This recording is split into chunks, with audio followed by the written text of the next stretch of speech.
This is a water rocket launcher. I had a request on a YouTube video that I had posted of this in action to explain how it was made. So this is it. There's a few basic concepts to it. One is the basic garden hose attachment at the end with a couple of fittings to fit onto a T that's right here. And that T goes down to a pressure gauge over here and another fitting to a air valve here, so I can just hook it up to a bicycle pump or something like that. The other side of the T comes up here, and the water I can thus pour or hook up to here, and it'll fill up in here and come up into here. And that's how the water gets inside the rocket itself. This is the bottom half of my rocket. The top was recently destroyed, so I had to find a new bottle for that, and I haven't put it on yet.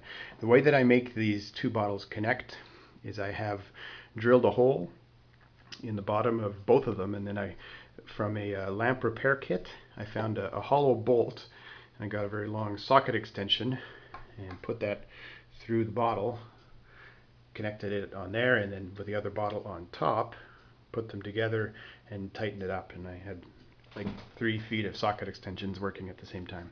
So that was fun.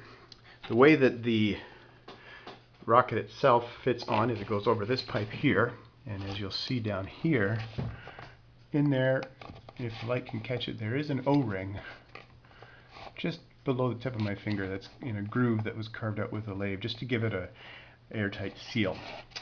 These little black nubs here, and you can see there, you can see the groove for the O-ring there. These are basically the ends of cable ties. And this was some instructions I found online on how to make sure that it fits there. And this is just, again, another plumbing fitting.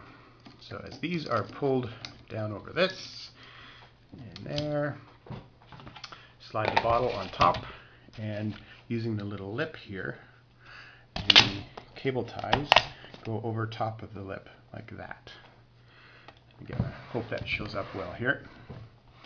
And then it's simply a matter of using there's a lip inside here as well that is, when I push it up, I kind of have to hold it once it gets going, and then at that point, once the pressure starts filling up, which I'll explain in a second, then it more or less holds itself in position.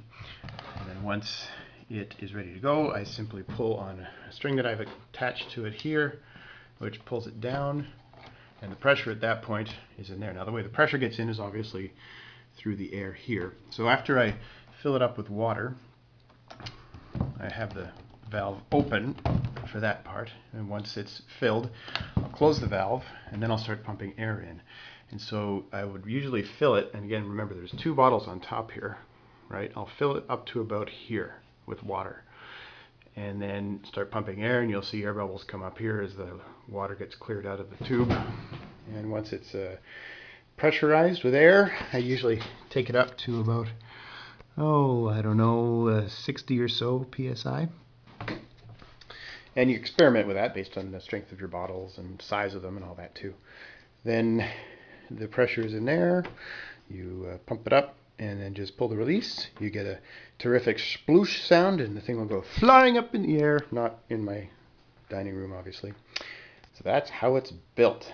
There's lots of info online on the, like I said, the cable tie attachment here that keeps it in place. And that's it. If you got any questions, drop them in the comments and I'll respond when I can.